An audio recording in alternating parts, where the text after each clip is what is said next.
Isang napakagandang salubong sa 2024 mga ka-Alpha Adventure Farms. Umaga ngayon ng January 1. Ganap na alas 10 ng umaga at nanganak na itong aking upgraded na doe. Hindi ito pure breed, hindi ito full blood, upgraded lang siya na doe. At ang kanyang anak ay unang labas pa lang to, itong Buckling. Kung ikukumpara ko dun sa mga previous niyang panganganak, nakita kong medyo na-challenge siya sa kanyang pag-ire.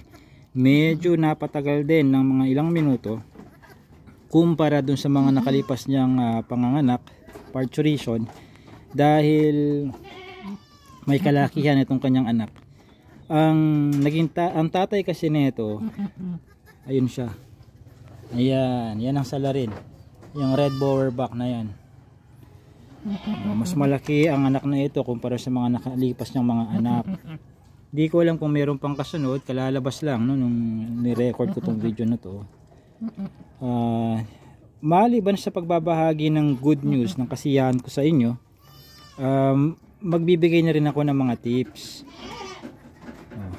Ngayon, kapag alam ninyong first time manganganak ng inyong babaeng kambing, na kung saan ang kanyang naging asawa o yung sumampa sa kanya ay kung hindi man purebred na Anglo-Nubian kagaya niyan, yan. Kung hindi Anglo-Nubian na purebred ay isang full blood na bower, traditional bowerback man yan or red bowerback. Ang recommendation ko ay antabayanan nyo yung panganganak ng kambing nyo yon, lalo na kung ito ay native or upgraded lang kagaya nito. Bakit kailangan tabayanan?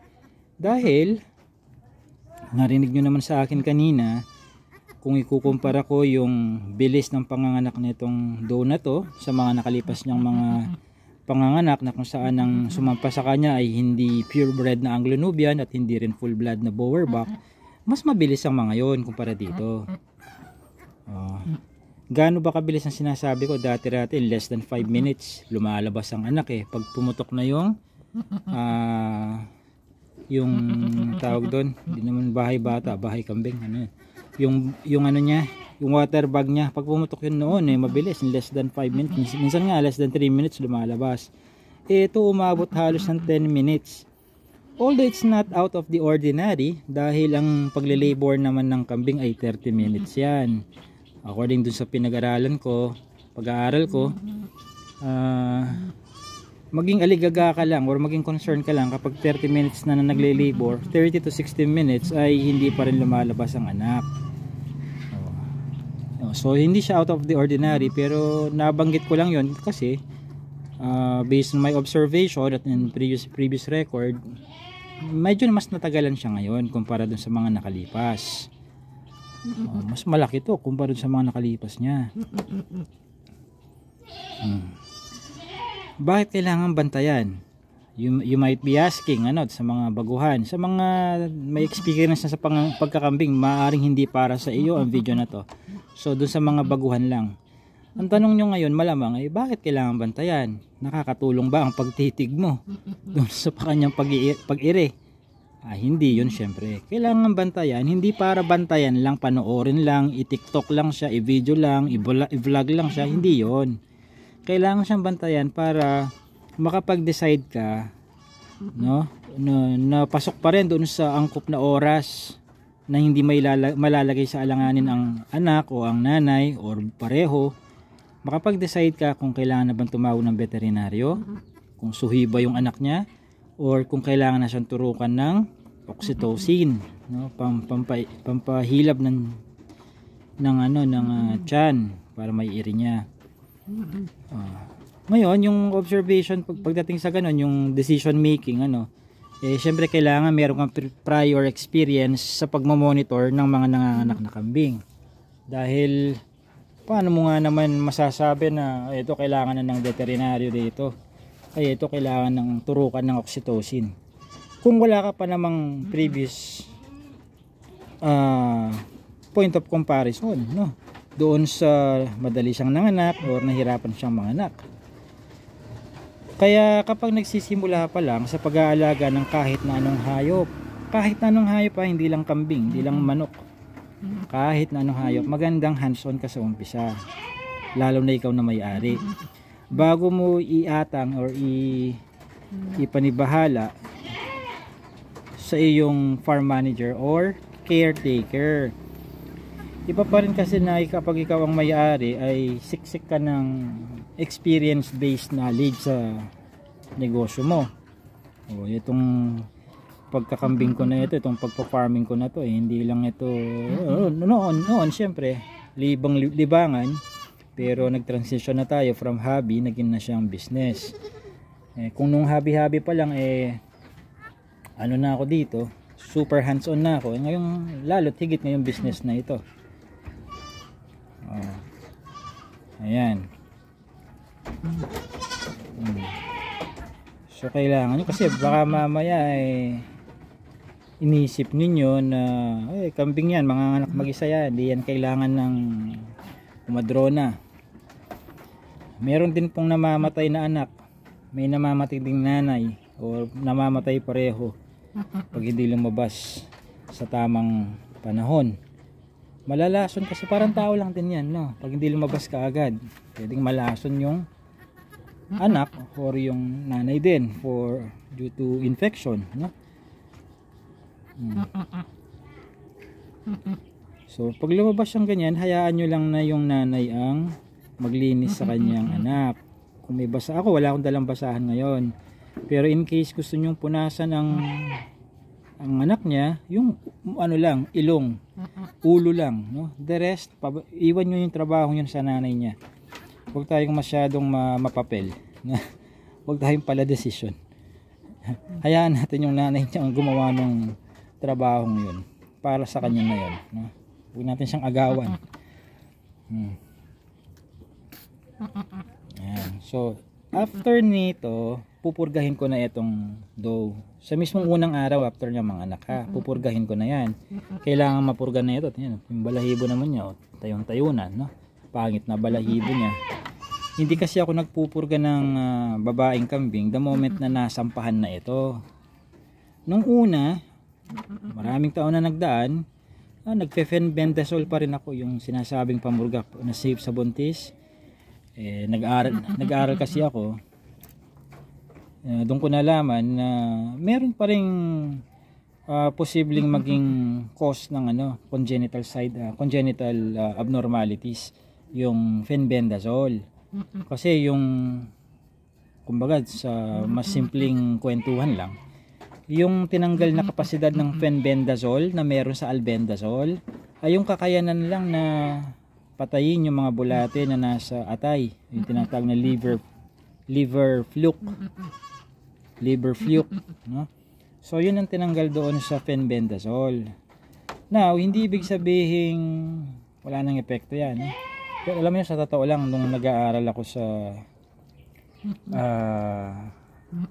gamutan pagdating sa mga ruminants, lahat pala ng synthetic na gamot na ito potentially pwedeng magkaroon ng congenital side effect, no?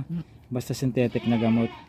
Pero ang inaano na lang doon ay alin ba ang mas marami, yung pwedeng magandang mangyari o yung pwedeng masamang mangyari. So yun na lang, doon na lang tayo magde-decide kung magsi-synthetic medicine tayo. Ayan, tingin ko meron pa bang kasunod dito.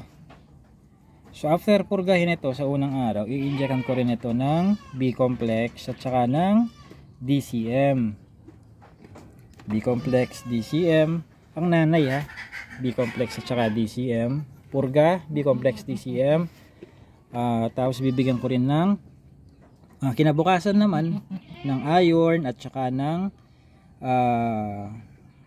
ADE. So yung apat na yan. So hindi ko ibibigay ng minsanang bagsakan lang yung apat na vitamins na yan. So unang araw purga, bibigyan ko siya ng DCM at saka B-complex. Kinabukasan iron at saka vitamin ADE.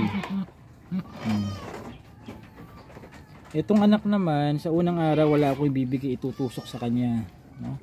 Wala pa. Binago ko na yung aking tawag dito, kidding program para sa mga kambing ko. Bibigyan ko lang yan ng iron at B-complex pagpatak niya ng 1 month old. Hindi na kagaya dati na unang araw pa lang pati itong kid ini-injectan ko na ng iron. Yung binago ko na. Pa 1 month muna siya bago siya makatikim ng B-complex na synthetic at saka ng iron. Ayan.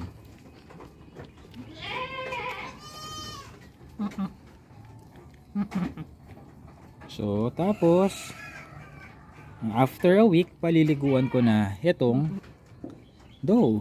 Hindi ko siya paliliguan ng ngayong araw na to or bukas. Palipas muna ng 1 week. Tubig at saka sasabunin siya tapos with washout shampoo. Inanay lang, syempre yung anak hindi. Kita nyo naman kakadila niya yan na halos natuyo na siya, natanggal na yung madulas niya. Mukhang wala nang kasunod to, kung isa lang to. Pero mukhang isa lang to. So yun lang, no? Sana may natutunan kayo ulit sa mga beginners dyan. Maganda, maglalagay din ako mamaya dito ng karton. Nasushoot pa ang paa niya dito sa slatted plastic matting 6 feet ang taas ng flooring na to mula dun sa lupa sa baba. Ayan, gandang bueno mano nito. Salubong sa 2024. Backling nga lang, pero kahit pa paano backling pa rin yan, no? Hindi mo naman mapupulot sa labas ng gate ng ganyan. May makita ka man sa labas ng gate, hindi mo kambing yun. At least ito kambing ko. Ayan. May pagkadapold pa siya.